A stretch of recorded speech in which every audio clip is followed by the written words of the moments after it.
Nobody do it better than me, not incredibly. I do this competitively. Thank you. On a cold night at the foot of the Rockies, EA Sports coverage of the NFL takes us to Empower Field at Mile High in Denver, Colorado.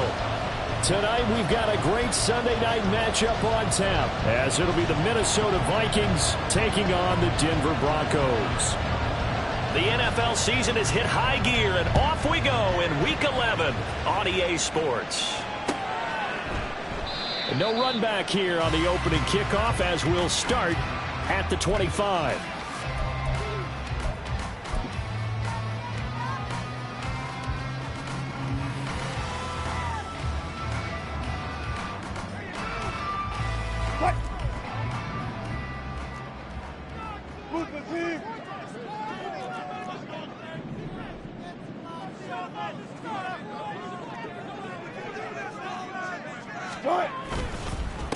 They start the drive on the ground. It's Williams.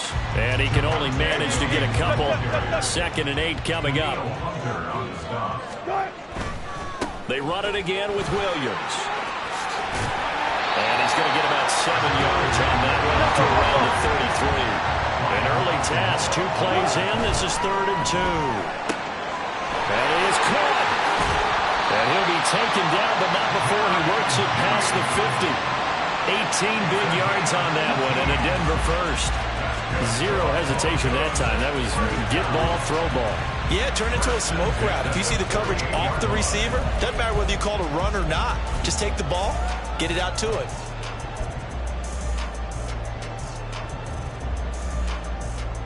From Viking territory now, they'll come up 1st and 10 at the 48-yard line. They'll run out of the gun here. Williams. And not a whole lot of room to operate there on the first down run. He gets maybe 3. Ball spotted at the 45. Here's 2nd down and 7. Here's a throw to his running back. It's complete. And he is out of bounds inside the 35. That one going for a gain of 11 and a Bronco first down. Well, he was a busy man out of the backfield a week ago. They got the ball early and often. I have no doubt in my mind that he'll be a big part of the game plan here as well.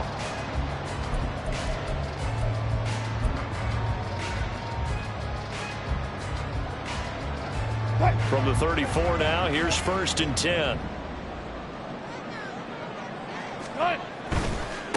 Here's the veteran. That's Jeff Wilson. Shrugs him off. And they'll get this one down to about the 20-yard line. Game not even 2 minutes old, but a quick red zone opportunity. 1st and 10 right at the 20.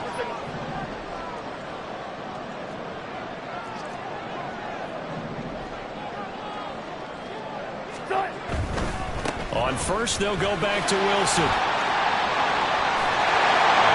And he is into the end zone for a Denver touchdown. Jeff Wilson with his 6th rushing touchdown on the year. And the Broncos put the Knights' first points on the board as they take the early lead. And they do exactly what they wanted to. Opening drive, they get into the end zone. They do it on the ground. And not only is the person lugging the ball happy, of course, because he got it into the end zone. How about the offensive linemen and receivers who are blocking for him? They have to feel great about themselves. Sticking it in the end zone on a running play.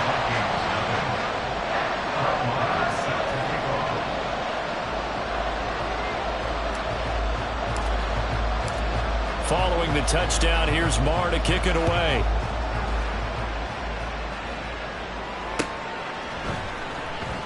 And he'll just sit on this one as their drive will start at the 25.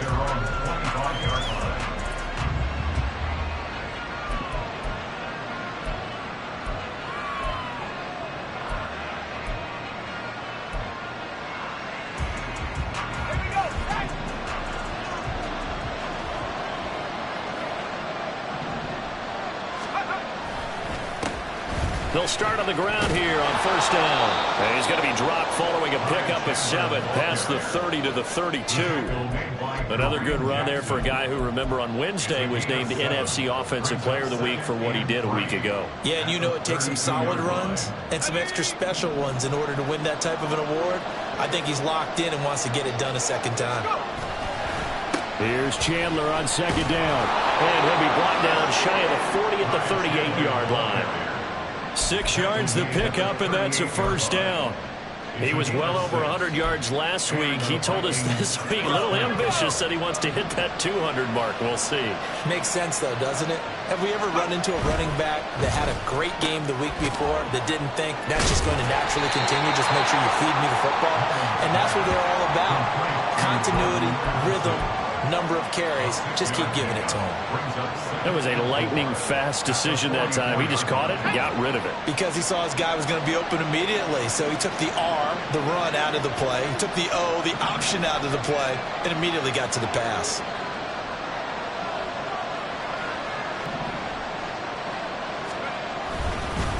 Now a handoff to Chandler.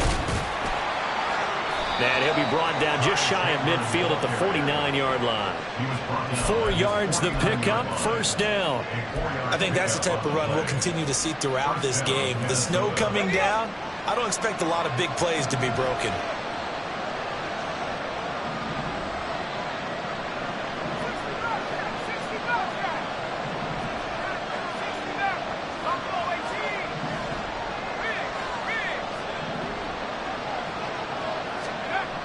They'll look to throw now on first down.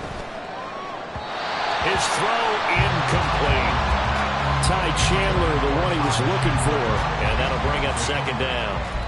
When you look at this Bronco defense, they come in a top 10 unit against the pass, currently 8th in the NFL. And I'm struggling a little bit trying to really categorize this crew. They're top 10 in the league against the pass, but the bottom half of the league in sacking the quarterback. That doesn't make sense. Imagine if this group ever put pressure on the QB, they'd easily move into the top 5. Another throw on second down, and this one incomplete as well. Had an open man that time, and ended up putting a little too much heat on it, don't you think, partner? Absolutely. Just needed a touch more air under it. Instead, he fired an absolute bullet. Here comes the 7th play now of this drive, as this is 3rd and 10.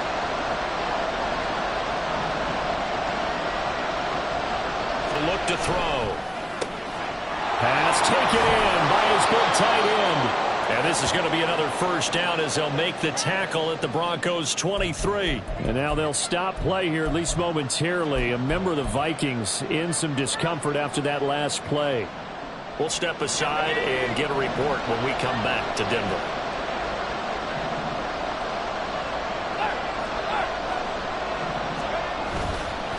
Now Chandler. What a great effort there. He's going to get this inside the 15, and they'll spot it at the 13-yard line. Nice run. Quite the opening drive march they're on right now. It looks a lot like what we saw in practice prior to the game, doesn't it? You know, because on that last big practice beforehand, you go through your offensive script. You go through your play calling. You go through all the stuff and establish things, and it looks like it's going like clockwork right now for them. From the 13 now, they work on 1st and 10.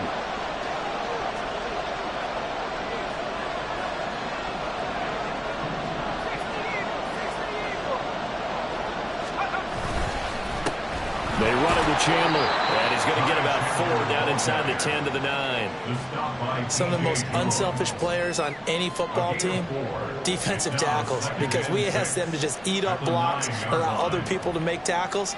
But when he can make a play himself, as we just saw there, that's a big day. 9-yard line, 2nd and 6. Here's Chandler. And a short pickup there down to about the 9. Just a gain of a yard there, and now it'll be 3rd down. But not much on that run, Charles. No, that's exactly the way to execute a run blitz there. They guessed correctly that they would move the ball on the ground, honed in on it, and stopped them. Mark that down for a win in the defense's column. A play-action fake. They'll look to throw. That's complete to Chandler on the check down. Touchdown! Ty Chandler with touchdown number 8 on the year. And the Vikings are able to match the opening drive touchdown against them with one of their own. Well, we know he has decent hands out of the backfield. That's the first time, Charles, they've targeted him in the passing game, and it pays dividends. And I love the design, too, because they kept him in the backfield, made the defense think run first before they swung him out of there. And you're right, with his hands, they might want to throw it to him just a little bit more.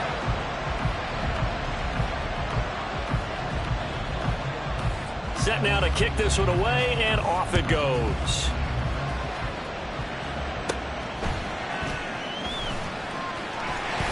And up to about the 26-yard line, just across the 25. Denver offense at the line, ready to go. So both of these teams, Charles, coming off touchdowns now, but this offense, they just had to stand on the sideline, watch their opponent offer a really impressive drive to reach the end zone.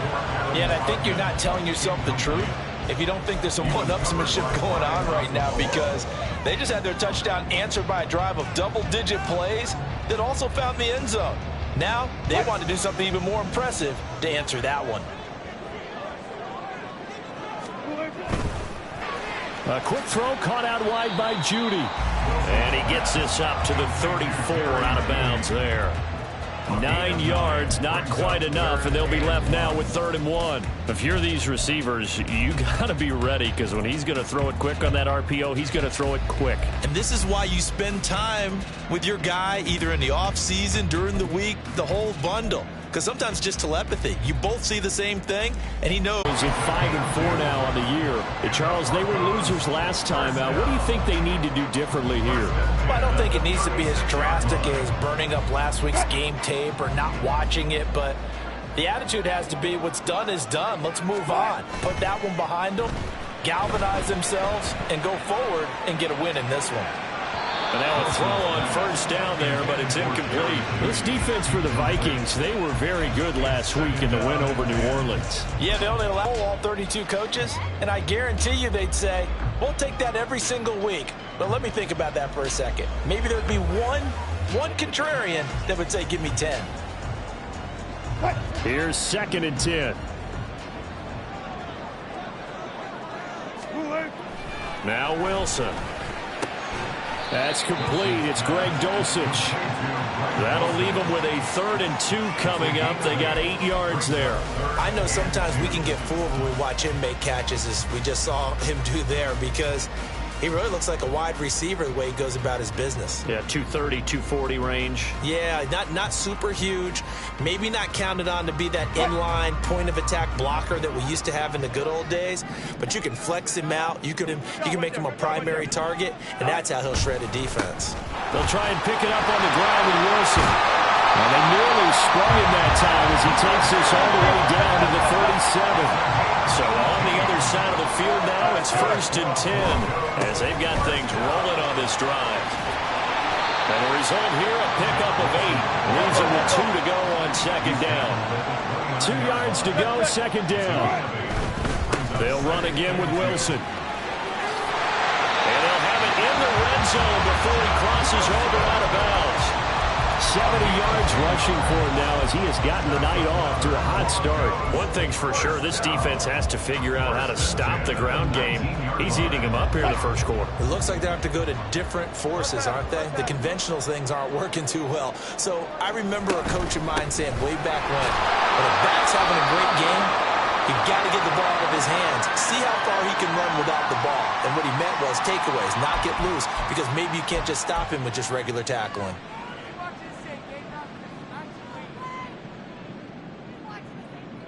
They're backed up here with a 1st and 20 now after the holding penalty.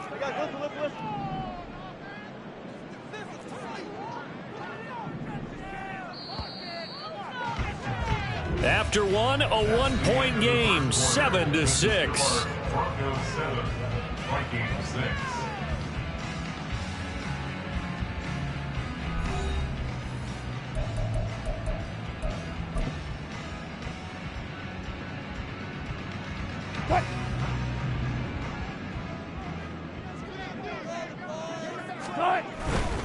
Following the penalty, it's Williams.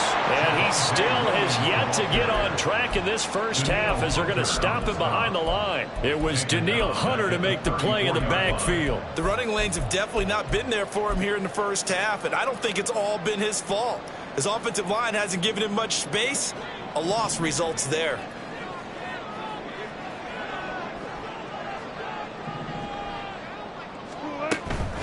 Williams going to get it again on second down. And he's able to get it to the edge of the red zone at the 20-yard line. They get 14 back, but it leads now to a third down.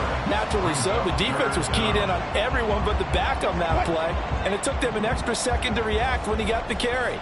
It's still a tough third down to pick up here, but a lot more manageable after an excellent carry on second down. Throw to the right, caught by Dulcich. And he's down inside the 5 at the 4 before he's out of bounds. They're able to convert on third down, and that sets up a first and goal. Just picking up yardage in bunches here these last few plays. They have moved right down the field, and just like that, they're going to be set up with a first and goal.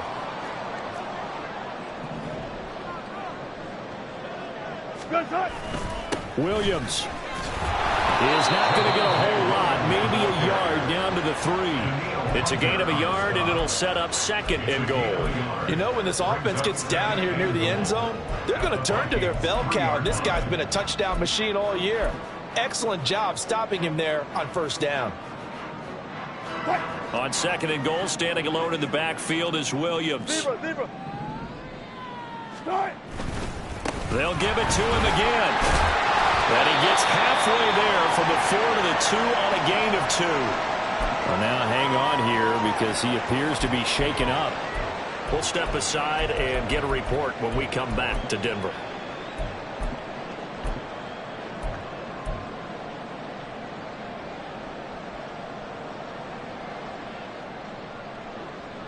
Can this Vikings D hold up one more time? Third and goal. Wilson is into the end zone for a Bronco touchdown.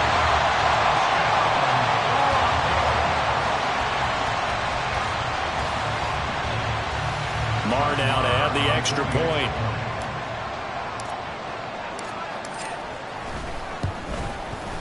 And it's up.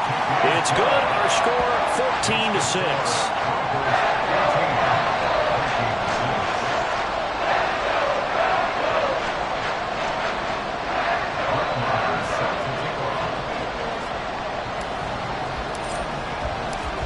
Following the touchdown, here's Marr to kick it away.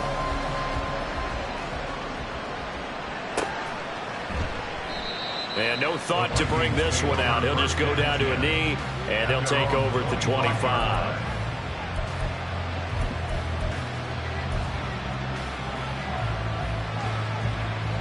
The Minnesota offense about ready to get this next drive underway. As this offense comes back out here, Charles, they're trailing in this ball game. And they've been on the sideline for a while. They did score their last time out, but they just had to watch that long, sustained drive, so we'll see if they can shake the rust off. Yeah, and that's always a question that you have when you have to come off the bench after having sat there for a long time. Are you ready to go? Are you loosened up? But even more so, are you mentally alert and ready to put your best product out there? Well, they had the run for no gain. Now they'll try again from the 25 on 2nd and 10. They'll set up a throw. Throwing over the middle, but it's incomplete. Not sure what happened out there, but it looked like the timing was a little off on that throw. Well, you know I'm a defender, so what am I going to say? Great defense. Darn right. They did something to disrupt that timing.